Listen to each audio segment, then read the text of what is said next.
One person came and told me, while I was doing dawah, one non-Muslim came and told me, mind your own business. What should I do? I told him, I gave him incidents. Suppose you and your family, along with your wife and a small kid of 4 years old, goes on a hill station for a holiday. While you're on the hill station, on the hill, when you and your wife are talking, your son, 4 years old, walks away from you and is walking towards the edge of the cliff of the mountain. By the time you realize, he is far away, you can hardly see him. But you say, Ahmad, be careful. But your voice cannot reach there. He's far away. You can see him. While your son is walking towards the edge of the cliff, there's the elderly gentleman standing at the edge of the cliff and admiring beauty.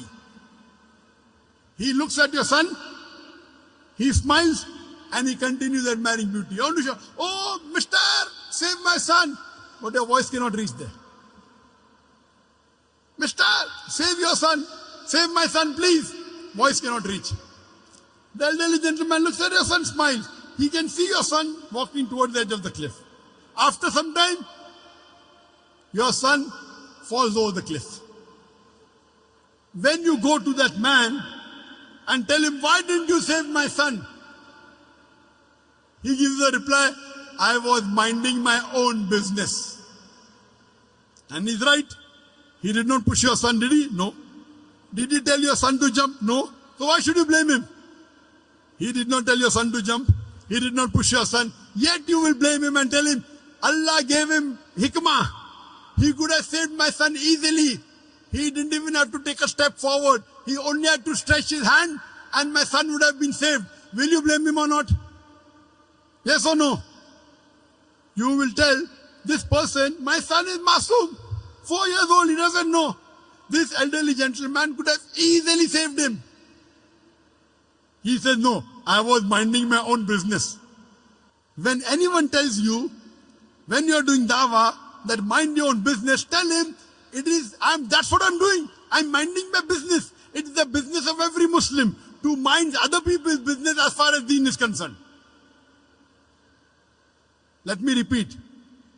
When anyone tells you mind your own business while doing dawah, tell him, it is the business of every Muslim to mind other people's business as far as deen is concerned. Kuntum khaira ummatin ukhrijat linnas ta'miruna bil ma'ruf wa tanhauna 'anil munkar. We are the best of people because we are enjoying what is good and we forbid what is wrong. That is what we are doing. We are doing our duty. We are enjoying the good and forbidding what is wrong. We are doing correct. Why you should feel shy? Why you should be ashamed? Imagine if you have a non-Muslim neighbor and you don't do dawah to him and he dies as a mushrik. On the day of judgment, Allah will ask him, did you accept Islam? He'll say no. He said, no one told me. That's right, but didn't you get the message? Allah gives the message himself. He didn't accept Islam. He'll go to hell. Allah will ask you, did you deliver the message to your non-Muslim neighbor? And if you say no, you will follow him. You will follow him because to deliver the message to the non-Muslim is fard. If you do not deliver the message to your non-Muslim neighbor, you will follow him and you will also go to hell. Allah subhanahu wa ta'ala says in Surah Al-Asr, chapter number 103, verse number 1 to 3, the criteria to go to Jannah. Rahe Nijad, the way to paradise. Allah says, Wal Asr. Innal insana lafi khusr. Illa alladhina amanu wa amilu salihati wa tawasaw bil haqqi wa tawasaw bis sabr. By the token of time, man is verily in a state of loss. Except those who have faith, those who have righteous deed, those who exhort people to truth, and those who exhort people to patience and perseverance. There are minimum 4 criteria required for any human being to go to Jannah. Number 1 is Iman, belief, faith. Number 2, Amal Salihat, righteous deed. Number 3, Watawasaw bil Haq, inviting people to truth, doing dawah and islah. And the 4th, Watawasaw bil Sabr, inviting people to patience and perseverance. There are minimum 4 criteria required for any human being to Jannah. If anyone is missing, under normal circumstances, you shall not enter Jannah.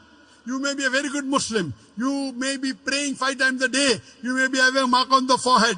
You may be fasting in the month of Ramadan. You may be giving zakat. You may have gone for Hajj. But if you don't do dawah, according to Surah Al-Asr, chapter number 103, verse number 1 to 3, you shall not enter Jannah. You have to pass in all 4 criteria. If you only dawah, also all 4 are important. Iman, righteous deed, dawah and islah, and inviting people to patience and perseverance. If anyone is missing, you shall not enter Jannah. All 4 are required. If you don't do dawah and Allah wants you to put you in Jannah, that's Allah's prerogative. He can forgive your sin and put you. But under normal circumstances, if you don't do dawah, according to Surah Al-Asr, you shall not enter Jannah. It's the fard, it's the duty of every Muslim that he should convey the message of Islam to those who are not aware of it. Dawah is fard in Islam. At least a part-time da'i.